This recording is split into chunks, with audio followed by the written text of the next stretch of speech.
অচ্ছেদ্যহম মত্তাহ ক্লেদহ শস্য এব নিত্যং সর্বগত স্নানোচ্চলহং সনাতন অব্যক্ত হয়ম চিন্ত হম বিকার্য হয় মুচ্যতে। বলছেন এই আত্মা অচ্ছেদ্য, অত্যাজ্য, অক্লেদ্য, অশস্য, ই নিত্য, সর্বগামী, স্থির স্বভাব, অচল এবং সনাতন। তস্মাদে এবং বিদিক্তৈনং নানুশচিত্তু মহর্ষি।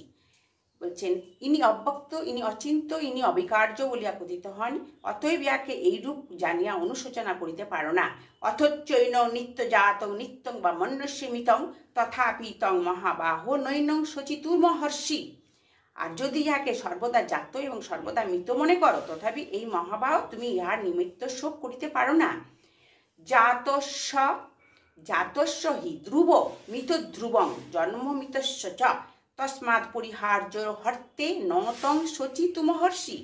জন্মগ্রহণকারীর মৃত্যু নিশ্চিত, মৃত্যুর জন্ম নিশ্চিত, অতএব অপরিহার্য বিষয়ে তুমি শোক করিতে পারো না। হরে কৃষ্ণ। হরে